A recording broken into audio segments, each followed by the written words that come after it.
como eu havia anunciado, estou recebendo aqui o Márcio Nogueira, ele que é presidente estadual da OAB, a OAB que completou 50 anos no estado de Rondônia e quer comemorar com a sociedade, desenvolvendo ações, e não poderia deixar de fazer isso aqui no município de Vilhena. Primeiramente, boa tarde, seja bem-vindo ao nosso programa. E eu queria que primeiro falasse dessa emoção dos 50 anos, né? 50 anos aí de muita atuação no nosso estado. Uma emoção muito forte pela história que nós temos aqui em Rondônia. Você sabe que a Ordem é um protagonista da história de Rondônia. Quando nós surgimos aqui, quando a Ordem foi criada em Rondônia, nem Rondônia existia. Rondônia veio surgir depois, inclusive com um impulso da OAB. Foram 22 homens e uma mulher que corajosamente levaram adiante essa ideia de ter uma advocacia organizada aqui no que então era o território federal de Rondônia, que tornou possível o surgimento da Ordem e que ao longo desses 50 anos tem estado em posição de protagonismo, defendendo a cidadania, defendendo a advocacia, que é tão importante para que nós possamos viver os nossos direitos. Márcio, nós temos as funções assim de grande prestígio, entre ele está o advogado também, né? E a gente percebe que em outras áreas vem diminuindo a procura, mas na advocacia tem aumentado e esse quantitativo também não dá conta. Hoje, as pessoas têm procurado mais os seus direitos e está tendo a necessidade desse profissional? Eu não tenho a menor dúvida que o nível de consciência tem aumentado cada vez mais, porque o acesso à informação na realidade tecnológica de hoje, com redes sociais e a comunicação tão fácil como é, mais e mais pessoas acordam para aquilo que eu chamo de promessa de cidadania que a Constituição Federal nos faz. Quando nós lemos a Constituição Federal com atenção e descobrimos todos os direitos que ela nos assegura e comparamos com a realidade que nós vivemos, com o entorno que nós vivemos, nós percebemos que tem uma diferença gigantesca. É imensa, infelizmente, a diferença daquilo que nos promete a Constituição e da vida que nós levamos. E quem preenche esse espaço, quem torna real a promessa de cidadania da Constituição Federal é a advocacia. Então, nós somos numerosos aqui em Rondônia, nós já somos mais de 14 mil profissionais. Nacionalmente, nos aproximamos de 1.400.000 advogados e advogadas no Brasil, mas ainda há esse espaço gigantesco que a advocacia trabalha para vencer e que assim nós possamos viver essa cidadania plena que a Constituição Federal nos assegura. Ser advogado não é fácil porque às vezes a lei diz uma coisa, mas na prática é mais difícil de você aplicá-la. E nós estamos num período aí de internet, nós estamos num período de inteligência artificial. E como que vocês acompanham esse movimento, esse crescimento de muitos golpes na internet, por exemplo, que são casos mais difíceis de você conseguir reverter, por exemplo, uma perca financeira? O papel fundamental do advogado. Eu quero aproveitar, você tocou num ponto muito importante. No país inteiro tem havido golpes que usam informações de processos judiciais para arrancar indevidamente dinheiro de cidadãos. Então, as pessoas, os golpistas, os bandidos, os golpistas, vão lá no site do tribunal, conseguem o telefone de quem é parte num processo e tem valor para receber nesse processo, conseguem o nome do advogado, criam um WhatsApp falso com a foto do advogado, com o nome do advogado e dizem para o cliente desse advogado que ele tem que fazer um pagamento para poder receber o crédito que está para sair. Então as pessoas, achando que aquilo é verdade, fazem o Pix, fazem o pagamento e só depois compreendem que era um golpe. Tenha atenção, estabeleça com o seu advogado, digo isso para os clientes, digo isso para os advogados, estabeleçam um canal muito claro de comunicação. De modo que o cliente entenda que só é o advogado dele se falar com ele por aquele canal. É uma providência fundamental para que esses golpes acabem, porque de fato, uma vez que ele é aplicado, não temos conseguido, já infelizmente aconteceram vários, a recuperação dos valores que têm sido perdidos em razão dos golpes. E você falou um pouquinho sobre a Constituição. A nossa Constituição ela vai se modificando, vai alterando. Hoje, em relação aos golpes na internet, em relação a essas novas ferramentas, a Constituição ela está atrasada? Eu acho que a Constituição ela traz as diretrizes básicas, enquanto normas de envergadura menor tratam das questões do dia a dia. Então eu não diria que a Constituição está atrasada. E o legislador tem tentado manter o ritmo, não é fácil, porque as mudanças são gigantescas e cada vez mais rápidas, mas o legislador tem trabalhado para manter o ritmo de adequação das normas diante das novidades. Então, por exemplo, nós temos uma lei que é muito importante, que é o Marco Civil da Internet. Nós temos uma outra que talvez essa seja a mais importante nesse mundo que a gente vive com tantos dados, que é a Lei Geral de Proteção de Dados. Eu tenho um grande patrimônio que são os meus dados e é preciso que o Estado regule o modo como esses dados são tratados. Hoje é uma discussão no mundo inteiro. A Europa acabou de aprovar, inclusive, uma norma sobre isso. Aqui no Brasil ainda está em construção. O Congresso tem feito debates sobre essa questão. A inteligência artificial. Quais são os limites do uso da inteligência artificial? Então, eu não diria que há um atraso da Constituição, mas existe sim uma corrida do Congresso Nacional por outras normas para lidar com os desafios dessa vida tecnológica, dessa tecnologia que vai devorando o modo como nós vivemos e nos impondo que aprendamos a viver de outras formas, né? E nós estamos no ano de 2024, um ano político. Vai ter muito trabalho esse ano. Na questão política, um grande desafio é o que ainda não tem uma terminologia em português, mas em inglês eles chamam de deepfake, que é aquela desinformação que faz uso de inteligência artificial para criar imagens que parecem extremamente reais e induzir o eleitor a erro. Isso foi muito usado na Argentina recentemente. Havia vídeos do candidato a presidente na Argentina usando drogas, com a intenção de fazer com que os eleitores o enxergassem como alguém que faz uso de substâncias entorpecentes, e aquilo ficou provado que era deepfake, que era uso de inteligência artificial para criar essas imagens. Aqui no Brasil há um receio muito grande de que esse tipo de expediente seja empregado, e o TSE, inclusive, já começou a baixar normas na intenção de regulamentar e manter a normalidade das eleições. Mas eu não tenho a menor dúvida que serão tempos desafiadores. Por isso que cada um de nós tem que ficar muito atento para entender o que é realidade e o que é enganação, tentativa de nos fazer enxergar o que não existe.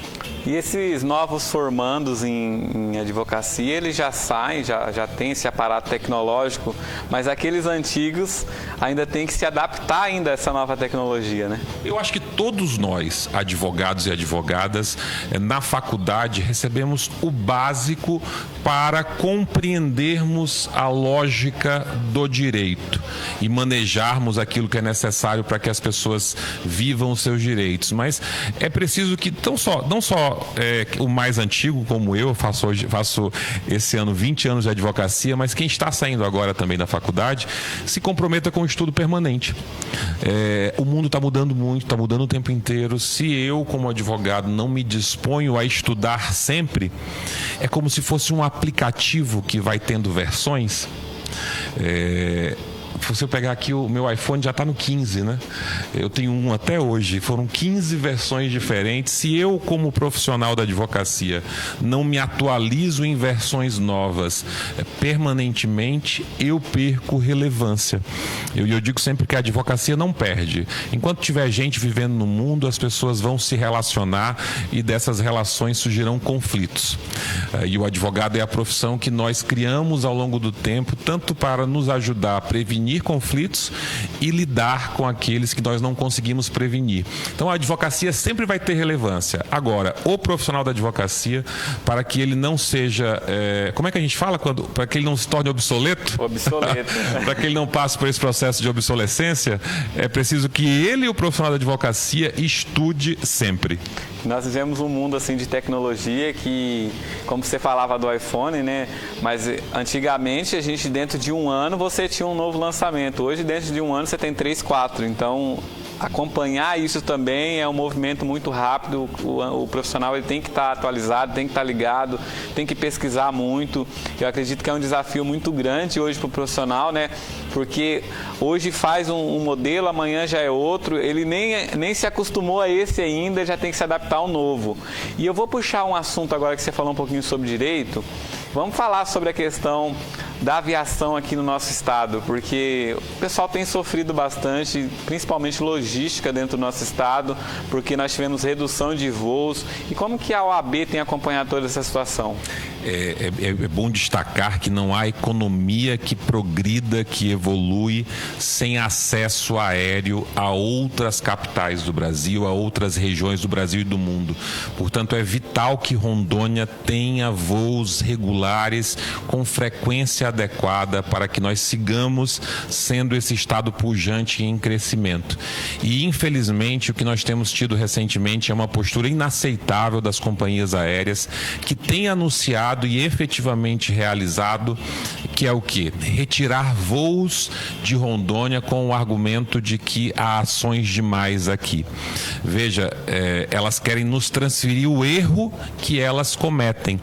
Só há ações judiciais em Rondônia porque as empresas aéreas cancelam demais voos, porque as empresas aéreas atrasam demais os seus voos. Se elas pararem de atrasar tanto, se elas pararem de cancelar tanto, o número de ações em Rondônia diminuirá substancialmente. E é por isso que a OAB não está calada diante desse absurdo que as empresas aéreas têm feito, e nós temos já há algum tempo promovido uma série de ações para que retomemos a normalidade dos voos aqui em Rondônia. Nós participamos de uma ação civil pública que está em curso lá em Porto Velho, em que se busca exatamente o retorno desses voos. Nós abrimos uma outra frente que é uma representação na Secretaria Nacional de Defesa do Consumidor, porque os direitos do consumidor previstos na Constituição Federal e no Código de Defesa do Consumidor estão sendo flagrantemente violados pelas companhias aéreas. E, por fim, entramos recentemente com uma denúncia perante o Tribunal de Contas da União, porque, no nosso entender, quando a ANAC, que é a Agência Nacional de Aviação Civil, que deveria fiscalizar a atuação das companhias aéreas, afirma, como ela tem afirmado, que nada há de irregular nessa conduta, ela está se omitindo em cumprir o seu papel legal, e em razão dessa omissão é que nós a denunciamos ao TCU, para que o TCU faça com que a ANAC cumpra a missão legal dela. E é uma perca muito grande também para o estado de Rondônia e também para os municípios, principalmente em logística, né? A gente já tem uma logística tão diferenciada de outros estados. Perdemos em lazer, perdemos economicamente, perdemos em saúde.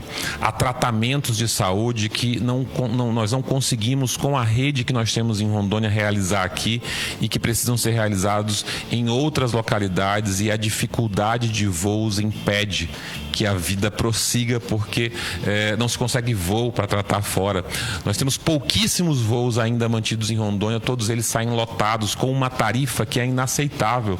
Se eu busco um voo com características semelhantes, o mesmo tempo, em outra localidade, os valores cobrados são imensamente menores do que aquilo que é cobrado em Rondônia. Rondônia está sendo retaliada de modo ilegal e inaceitável pelas companhias aéreas. Gostaria de perguntar também sobre uma outra situação, não sei se vocês ainda estão a par, mas é sobre as emissões das carteiras de identidade nacional, que a gente recebe muita reclamação do CONISUL, principalmente sobre a demora, sobre um sistema que é um sistema ineficiente, que libera poucas vagas diariamente. Vocês têm acompanhado essa situação? Já receberam denúncias sobre isso? Essa questão não chegou à ordem ainda, sabendo agora por você, mas a ordem tem essa característica de amplificar a voz do cidadão. Eu estou à disposição para entender o que está acontecendo e ajudar no diálogo para que a gente consiga resolver essa situação. E o que muitas pessoas não sabem é que esse é o papel da OAB. Às vezes fica receoso em ir até a OAB, em buscar os seus direitos, ou acha que aquilo é só dele, ninguém vai atender ele. Eu digo sempre que a ordem funciona como uma espécie de megafone. Sabe aquele megafone que você coloca aqui, quando você fala, a sua voz é ouvida por mais pessoas? A ordem é reconhecida pela cidadania brasileira, em qualquer pesquisa de opinião que se faça, como a entidade civil mais respeitada do Brasil. Quando a ordem fala, a atenção é dada à fala da ordem, porque essa é uma construção que não é de hoje. Não sou eu que fiz isso, é uma instituição de 92 anos no Brasil, aqui em Rondônia, como eu falei, 50 anos, de luta séria, de trabalho dedicado em defesa da cidadania e em defesa da advocacia. Isso, portanto, nos coloca nessa posição de entidade civil, com respeitabilidade, que tem sua voz ouvida. E eu gosto muito de dizer sempre também que nós somos, de fato, uma entidade civil. Nós não recebemos um centavo do poder público.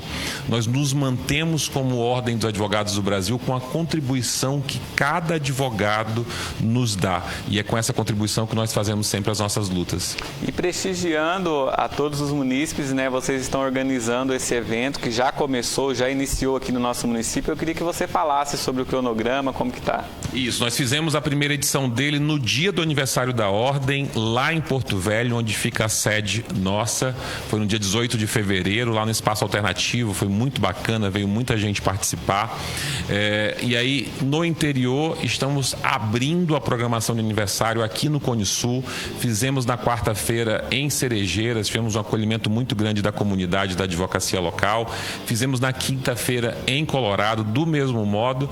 E agora estamos felizes de estar aqui em Vilhena com uma programação ainda mais ampla. Hoje, durante todo o dia, estamos realizando na Câmara Municipal a nossa sessão do Conselho Seccional, que é o espaço onde nós debatemos as questões da advocacia. Às 5 horas da tarde, nós faremos homenagens aos ex-presidentes aqui de Vilhena e às mulheres advogadas líderes da região também. Receberemos novos advogados, o compromisso de novos advogados. E amanhã, a partir das 8 horas da manhã, na Praça Nossa Senhora Aparecida, estaremos nós, advogados e advogadas, prontos para receber a comunidade local. É um evento aberto a todos e todas e prestar orientação jurídica. Também teremos parceiros conosco que farão outros serviços variados. E, por fim, não tem como falar de aniversário sem fazer um bolo. Bolo. Teremos um grande bolo e um parabéns para cantarmos juntos, celebrando esta entidade que tanto tem feito pela nossa gente. Qual a mensagem que você gostaria de deixar a todos os advogados do estado de Rondônia e aqueles também que têm a pretensão, que estão estudando aí, que estão ralando para se formar? Eu quero dizer a cada advogado aqui de Vilhena, a cada advogada aqui de Vilhena, que cada vez que estiver no exercício da advocacia, numa audiência, numa delegacia, numa sustentação oral, você não está só. A Ordem está junto contigo, atuando para te proteger e garantir o livre exercício da profissão.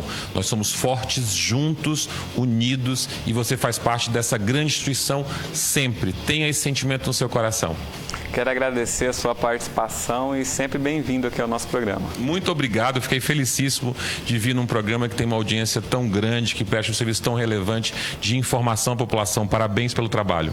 Obrigado. Então fica o convite para você, se você não conseguir hoje, mas faça um esforço para acompanhar o evento hoje, faça um esforço para acompanhar o evento também amanhã. Toda a população de Vilhena está convidado a estar na praça lá e tirar suas dúvidas. Até mesmo é um meio também, se tem alguma denúncia também, aproveitar ali esse momento, né? Porque eu tenho certeza que muitas pessoas têm denúncias incomuns ali, isso pode também abrir uma ação coletiva, né? A nossa ouvidoria está lá para receber eventuais denúncias e não esquece, eu quero comer um bolo contigo também.